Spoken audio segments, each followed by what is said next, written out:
আমরা চাই অবাধ, সুষ্ঠু ও নিরপেক্ষ নির্বাচন হোক, বলছেন দীপু মনি। গাজায় ইসরায়েলি হামলার প্রতিবাদে ঢাকা ইসলামী ঐক্যজোটের বিক্ষোভ। জানাবো দলের শৃঙ্খলা ফেরাতে কঠোর অবস্থানে যাচ্ছে আওয়ামী লীগ। তৃতীয় ধাপে ভোটের মাঠে সক্রিয় বিএনপি নেতারা। প্রকাশ্যে ভোট দেওয়ার সংসদ সদস্যকে ইসির তলব। এবং সর্বশেষ জানাবো মিয়ানমারের গোলার শব্দ আতঙ্ক ছড়াচ্ছে টেকনাফ সীমান্তে। শুনছিলেন সংবাদ শিরোনাম, এবারে বিস্তারিত। আমরা চাই অবাধ, সুষ্ঠু ও নিরপেক্ষ নির্বাচন হোক, বলছেন দীপু মনি।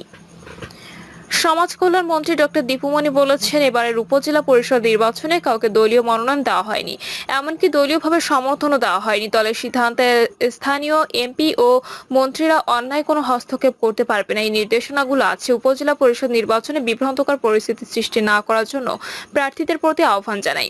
দীপু মনি বলেন, উপজেলা পরিষদ নির্বাচনে যারা প্রতিদ্বন্দ্বিতা করছেন তারা প্রায় সকলে একই আদর্শের।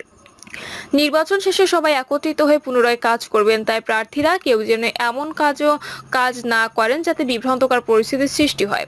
তিনি বলেন, প্রার্থীরা যেন একে অন্যের বিরুদ্ধে কোনো বিষোদ্গার না করেন। প্রার্থীরা তাদের নিজের যোগ্যতা সম্পর্কে ভোটারদেরকে বলবেন এবং ভোট চাইবেন। কোনো নেতাকর্মীকেও অন্যায়ভাবে চাপ প্রয়োগ করবেন না। আমরা চাই একটা অবাধ, সুষ্ঠু ও নিরপেক্ষ নির্বাচন হোক।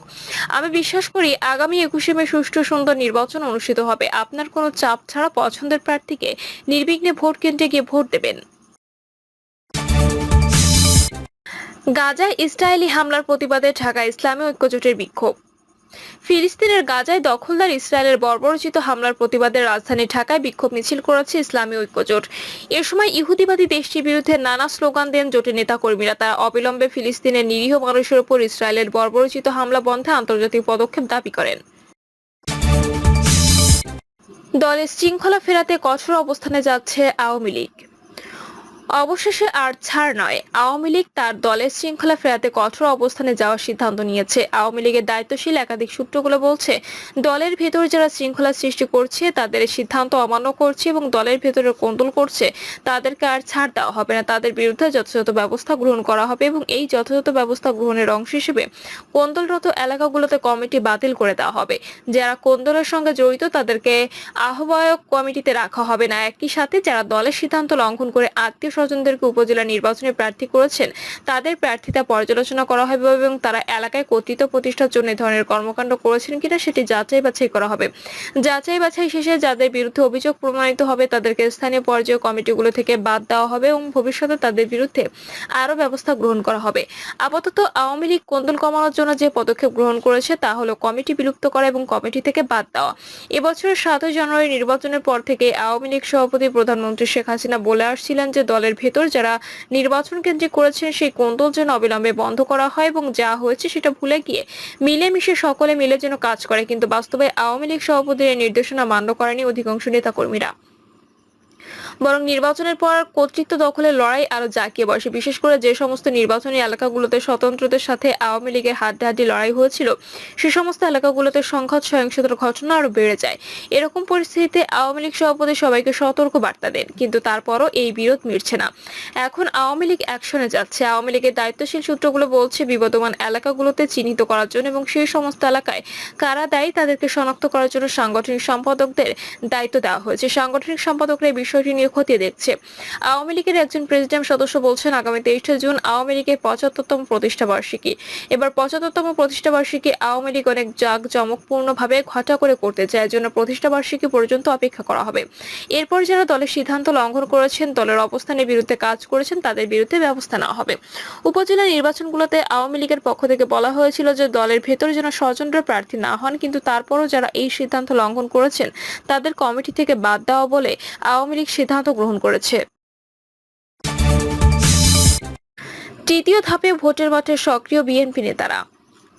উপজেলা নির্বাচনে তৃণমূল নেতাদের ঠেকাতে পারছে না বিএনপি। দলীয় সিদ্ধান্ত উপেক্ষা করে ভোটের মাঠে দলটির তৃণমূল নেতারা কড়া সতর্কবার্তা দেওয়ার পরও অনেকে মনোনয়নপত্র প্রত্যাহার না করে ভোটের মাঠে রয়েছেন। বিএনপি যাদেরকে বহিষ্কার করছে এমন 7 জন প্রথম ধাপের উপজেলা নির্বাচনে বিজয়ী হয়েছেন। তৃতীয় ধাপেও বিএনপি নেতাকর্মীদের বেশিরভাগই কেন্দ্রের নির্দেশনা মানছেন না। দলটির সর্বোচ্চ নীতি নির্ধারণী ফোরামের স্থায়ী কমিটির সিদ্ধান্ত আছে, বর্তমান আওয়ামী লীগ সরকারের অধীনে কোনো নির্বাচনে যাবে না বিএনপি। এই সিদ্ধান্ত উপেক্ষা করে ভোটের মাঠে আছেন দলটির স্থানীয় নেতাকর্মী। তৃতীয় ধাপে 3 পদে মোট 1588 জন মনোনয়নপত্র দাখিল করেছিলেন। এর মধ্যে চেয়ারম্যান পদে 570, ভাইস চেয়ারম্যান 618 এবং মহিলা ভাইস চেয়ারম্যান 400 জন। ইসি কর্মকর্তারা জানিয়েছেন, তৃতীয় ধাপের উপজেলা নির্বাচনের সোমবার চূড়ান্ত প্রার্থীদের মধ্যে প্রতীক বরাদ্দ দেওয়া হবে। এরপর থেকে 27 মে রাত 12টা পর্যন্ত প্রার্থীরা প্রচার চালাতে পারবেন। 29 মে এই ধাপে ভোট নেওয়া হবে।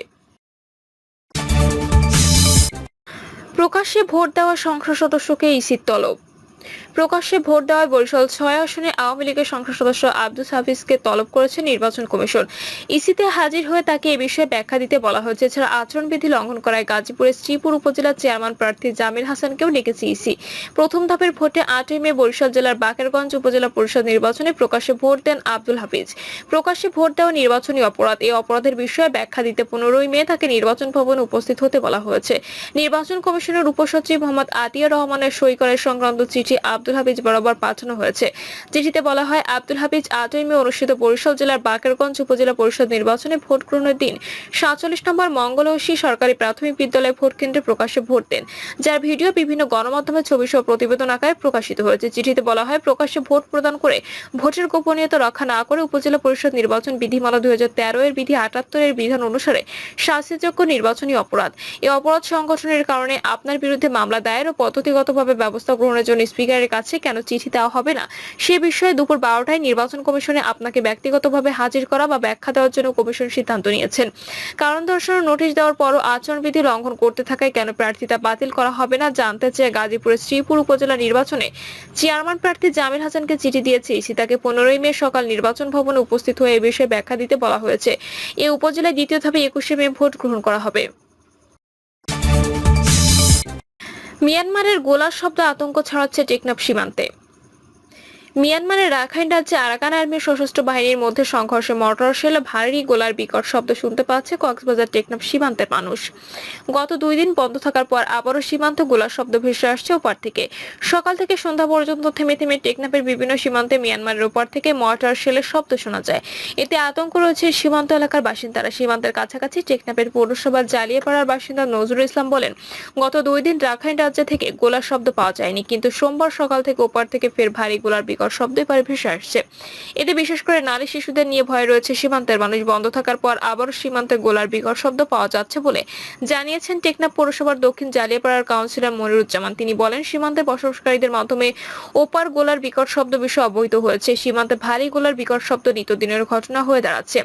এ ধরনের গোলার বিকট আওয়াজ মানুষের মাঝে আতঙ্ক বাড়াচ্ছে। সীমান্তের লোকজন জানায়, টেকনাফ উপজেলার দমদমিয়া থেকে শাহপরীর দ্বীপ এলাকাগুলোতে সোমবার থেকে সন্ধ্যা পর্যন্ত থেমে থেমে মিয়ানমারের গোলার বিকট শব্দই পারে পাওয়া যাচ্ছে। এতে সীমান্তবর্তী মানুষের মাঝে আতঙ্ক বিরাজ করছে। সীমান্তের সাবরাং এর বাসিন্দা আব্দুল গফুর বলেন, ফের ভোর নাপনাদের ওপারে ভারী গোলার শব্দ পাওয়া যাচ্ছে। সীমান্ত এলাকায় লোকজন আতঙ্কে রয়েছে, মনে হচ্ছে মাছি ঘুরে কেউ নিয়ে যাচ্ছে। এদিকে মিয়ানমারের বিচ্ছিন্নতাবাদী সংগঠন আরাকান আর্মির সঙ্গে দেশটির সেনাবাহিনী তুমুল সংঘর্ষ চলছে। টেকনাফ উপজেলার ওয়াইকাং থেকে শাহপরী দ্বীপ পর্যন্ত 54 কিলোমিটার নাপ নদীতে বর্ডার গার্ড বাংলাদেশ, বিজিবি ও বাংলাদেশ কোস্ট গার্ডের সদস্যরা দিনরাত নাপ নদী সীমান্ত সড়কের টহল বৃদ্ধি করেছে। এ বিষয়ে টেকনাফ ব্যাটালিয়ন অধিনায়ক লেফটেন্যান্ট কর্নেল মোহাম্মদ মহিউদ্দিন আহমেদ বলেন, রাখাইনের সংঘাত মিয়ানমারের অভ্যন্তরীণ বিষয়, তবে অনুপ্রবেশ ঠেকাতে সীমান্তে কঠোর অবস্থানে রয়েছে। পাশাপাশি ওপারে চলমান সংঘাতকে কেন্দ্র করে নতুন করে রোহিঙ্গা যেন অনুপ্রবেশ করতে না পারে সেজন্য বিজিবি শক্ত অবস্থানে রয়েছে। জানতে চাইলে টেকনাফ উপজেলা নির্বাহী কর্মকর্তা মোহাম্মদ আদনান চৌধুরী বলেন, সীমান্ত অনুপ্রবেশ ঠিকানার পাশাপাশি যে কোনো পরিস্থিতি মোকাবেলায় আমাদের সকল আইন শৃঙ্খলা বাহিনীর সংস্থাগুলো প্রস্তুত রয়েছে। প্রিয় দর্শক, এই ছিল এখনকার সর্বশেষ সংবাদ। আপডেট সব সংবাদ পেতে চ্যানেলটি সাবস্ক্রাইব করে বেল আইকনটি ক্লিক করে রাখুন।